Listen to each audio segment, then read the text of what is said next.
369. 그는 모스타의 학교에서 수년간 영어를 가르쳐왔고 중인들과 그의 가족들과도 잘 알고 있었다. 또 성모 발현을 조사하러 온 여러 언론인들과의 사이에 통역을 맡기도 했었다. 그와 통화하면서 나는 미르카가 떠나는 일을 도와달라고 부탁했다. 그런 다음 데일 크리거와 통화했다. 그의 여행사 글로벌 그룹 투어사를 통해 미르카의 비행기표가 예약되었다. 이제 미르카가 해야 할 일은 금요일에 두브로브닉으로 가서 비행기표를 찾아서 일요일에 비행기를 타기만 하면 되었다. 그런데 조그만 사고가 생겼다. 대부분의 크로아티아인들처럼 그녀도 시간 개념이 희박했다. 어차피 일요일에 비행기를 탈 예정이었으므로 그 전에만 두브로브닉에서 표를 찾으면 된다고 생각한 모양이었다. 불행히도 토요일에는 다른 직원이 창구에 앉아 있었고 창구 직원은 미르카에게 표 내어주기를 거절했다. 이런 사실을 까마득히 모르고 있는 나로서는 주말에 펜실베니아 강연을 마치고 뉴욕으로 날아가 그녀의 비행기를 기다렸다. 결국 그녀는 도착하지 않았고 친절한 잘 여행사 직원의 도움으로 여행자 명단에는 그녀가 올라 있었지만 비행기를 타지 않았다는 사실을 알게 되었다. 나는 할 수 없이 집으로 돌아와 다시 처음부터 시작했다. 유조 크랄 에빅의 도움으로 이곳에 금요일날 도착하는 비행기를 그녀는 탈 수 있었다. 그녀가 도착하는 다음날 나는 아일랜드를 떠나야 했다. 그녀의 첫 번째 미국 방문을 시작하는 방법치고는 이상적이라고 할 수 없었지만 하는 수가 없었다. 어쨌든 그녀가 세관 수속을 마치고 피곤한 모습이지만 미소를 띠고 우리를 반가워해 주던 순간에는 모든 문제들이 하찮아 보였다. 자정이 다 되어 집에 도착한 우리는 무사히 이곳까지 미르카를 보내주신 하느님께 감사했다. 석 달 예정이던 그녀의 방문은 우리들이 생각했던 것보다 훨씬 빨리 지나갔다. 가보아야 할 곳도 많았고 해야 할 일도 많았다. 바쁜 일정에도 불구하고 그녀는 때때로 심한 향수병에 잠기기도 했다. 그녀는 크고 아름답고 풍요로운 미국 생활에 감동받기는커녕 오히려 우리의 일상을 못마땅하게 생각했다. 우리 미국인들은 가족들이 친밀하게 보내야 하는 시간에 의미 없는 일들로 너무 바쁘게 지낸다는 것이 그녀의 지적이었다.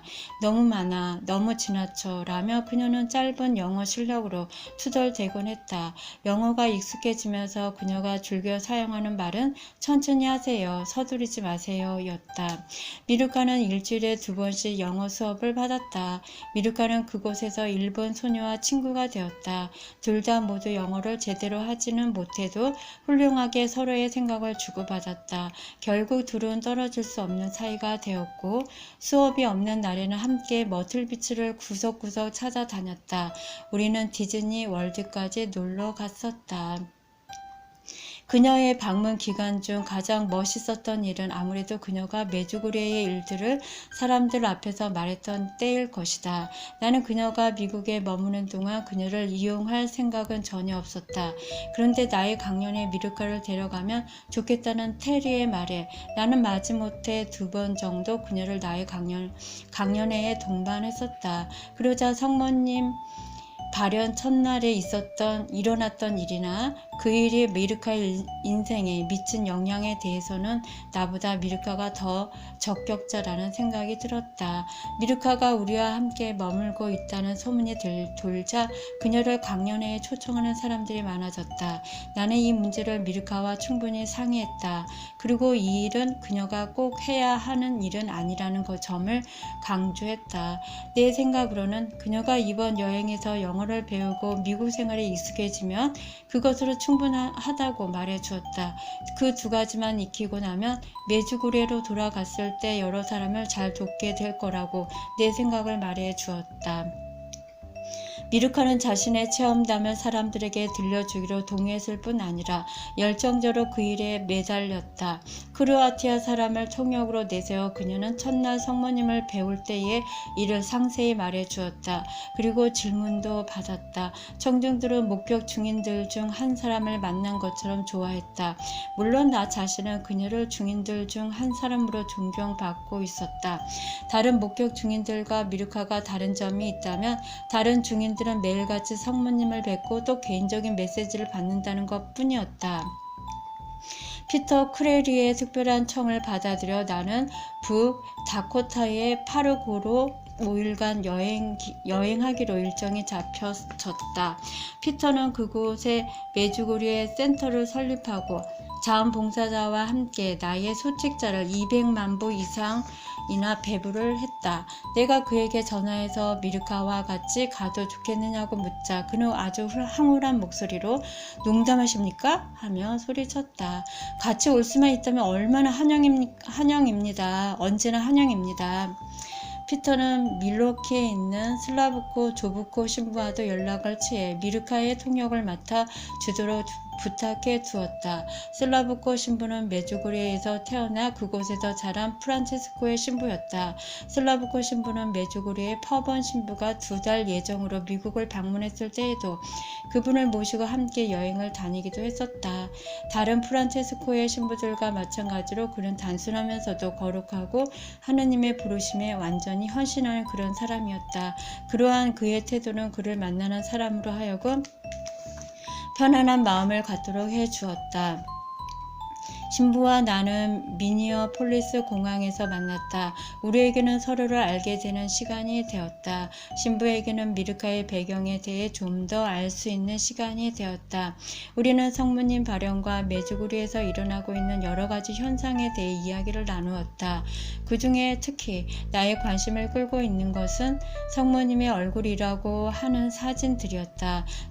다른 프란체스코 신부들과 마찬가지로 슬라브코 신부 역시 그런 사진에 너무 현혹되지 않도록 내게 주의를 주었다. 물론 조심합니다. 내가 그를 안심시켰다.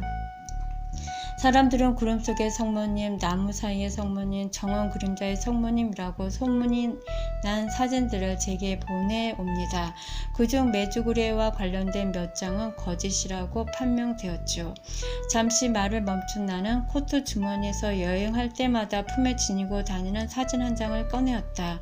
그것은 짐 스토펠의 딸인 카렌이 내게 준 것이었다. 그런데 말씀입니다. 이 사진은 정말로 제 가슴을 뭉클하게 합니다. 전에 나는 이 사진을 미르카에게도 보여준 적이 있었다. 성모님의 사진이었다. 그렇지만 안타깝게도 미르카는 너무 먼 곳에서 성모님을 배웠기 때문에 사진으로 그녀가 만나뵌 성모님의 얼굴을 확인할 수가 없었다. 나는 지금 그 사진을 슬라브코 신부에게 건네해 주었다. 이 사진에 얽힌 사연이 있습니다. 내가 말을 이었다. 이 사진을 처음 보았을 때 너무도 아름다운 얼굴이라는 생각이 들었습니다. 그리고 내가 생각하고 있던 성모님의 모습과 너무도 일치하였기 때문에 이 사진의 출처는 별로 문제 삼지 않았습니다. 사실 저는 이 사진을 제가 쓰려고 하는 책의 표지로 사용할 생각입니다. 사진을 들여다본 신부가 고개를 끄덕였다. 정말 아름다운 사진이군요. 그리고는 이번에는 내 쪽을 바라다보며 말을 이었다. 그렇지만 우리는 그분의 메시지에 초점을 맞추어야 합니다. 이 메시지는 성경을 통해 쉽게 확인이 되죠. 그렇지만 이 사진은 글쎄 사실 여부를 확인할 방법이 없을 것 같군요. 나는 사진에 얽힌 이야기를 계속했다. 교황청의 수녀였던 카렌이 메주고리로 순례 여행을 떠났을 때부터 그녀는 성모님 발현의 방으로 초대되었다. 성모님께서 목격 중인들에게 모습을 보이는 동안 그녀는 중인들의 시선이 집중되고 있는 벽 위에 십자가 사진을 찍었다고 했다. 놀라운 것은 그 필름을 현상하자 젊은 부인의 얼굴이 아주 크게 잡혀 있었다는 것이다. 카레는 메주고리를 떠나기 직전에 사진을 받아 보았다. 마침 목격 중인 중 하나인 이반이 그녀의 그룹에서 이야기를 하고 있었는데 그 모임이 끝나자 카레는 그 사진의 얼굴이 혹시 성모님이 아닌지 이반에게 확인해 달라고 부탁했다. 이반은 다른 목격 중인들과 마찬가지로 그런 사진에는 관심이 없었다. 한번 슬쩍 보고는 그냥 돌아서 가다 말고 그가 다시 돌아왔다. 네? 그가 사진을 찬찬히 들여다보며 대답했다. 그분 모습처럼 보이는군요. 이반은 이제 미소를 짓고 있었다. 그런데 실제 모습은 이보다 더 아름다우십니다. 물론 어떤 사진도 믿지 말라는 슬라브코 신부의 말에 나 역시 동감이지만 어쨌든 간에 이 사진 속의 성모님은 언제나 내 마음속에 메주고리에서 보이신 성모님의 모습으로 남아있을 것이다. 파르고 공항에서는 피터와 그의 어머니가 우리를 맞아 주었다. 오늘 밤 피터의 집에서 환영 파티가 있을 예정이라고 그의 어머니가 기뜸해 주었다. 오늘 밤에 올 사람들은 피터가 설명해 주었다. 자네 소책자를 열심히 배급하고 또 이번 여행도 마련한 자원봉사자들이라네. 마침내 자네를 만나볼 수 있게 되었다며 모두들 흥분하고 있지. 아마 자네를 둘러싸고는 수없이 질문을 퍼부을 걸세. 그러니 자네만 괜찮다면 그들에게 시간을 좀 내주게나? 염려 말게나. 내가 그를 안심시켰다. 기꺼이 그렇게 하겠네. 미르카와 슬라브코 신부는 피터 어머니의 집에 머물 예정이었다. 그들은 그녀의 집에 들러 먼저 짐을 푼 다음 피터의 집에서 우리와 합류하기로 했다. 피터는 내게 소개해줄 사람들이 있다며 그들을 먼저 만나보고 집으로 가자고 했다. 아마도 미르카와 슬라브코 신부가 우리보다 먼저 피터의 집에 도착할 것 같았다. 피터의 집 현관 층계를 오르며 사람들이 나를 보며 정말로 좋아할 것이라는 말을 피터는 또 한 번 강조했다.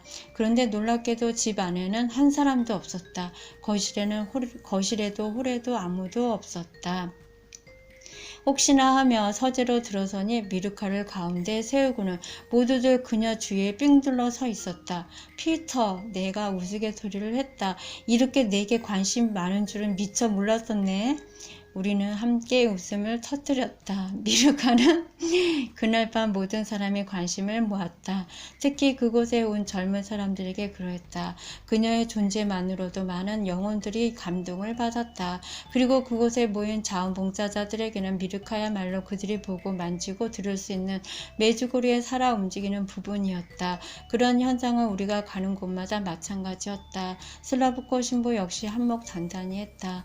통역일 외에도 나의 요청에 의해 신부는 메주고리에서 보냈던 자신의 이야기를 해주었다. 따라서 나의 체험담은 메주고리에서 자란 2명의 산 중인들 덕분에 더욱 더 생명감이 넘치게 되었다. 모임 때마다 피터는 무슨 일을 꾸미고 했지만 어쨌거나 이제까지는 다른 어떤 여행보다도 쉽고 편안했다.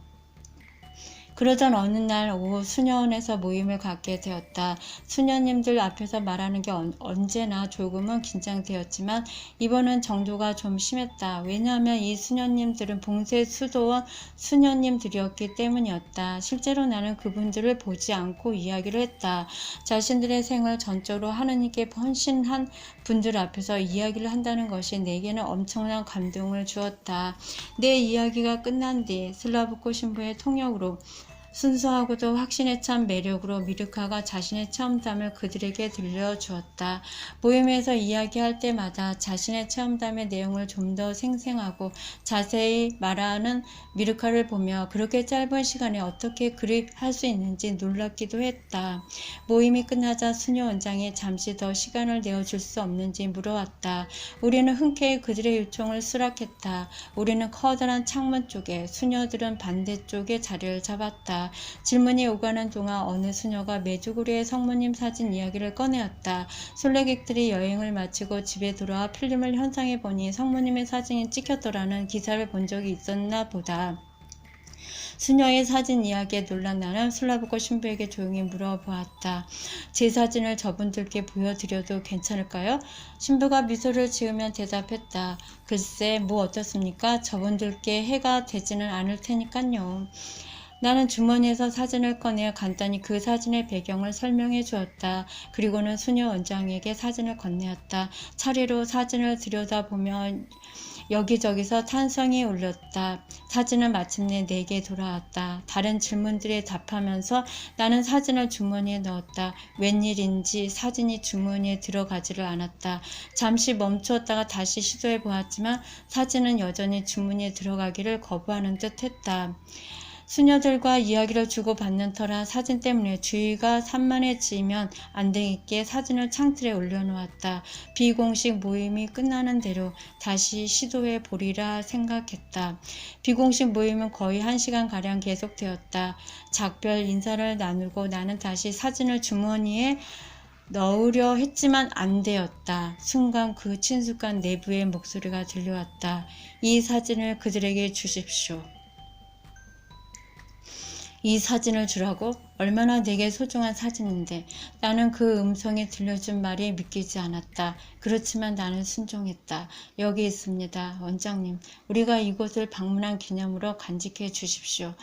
수녀들은 무척이나 좋아했다. 그들은 그 사진을 가지게 되리라고는 생각지도 못했던 모양이었다. 슬라브코 신부도 깜짝 놀랐다. 아니, 이 사진을 그토록 소중히 여기는 사람이 차를 타러 걸어가며 신부가 말했다.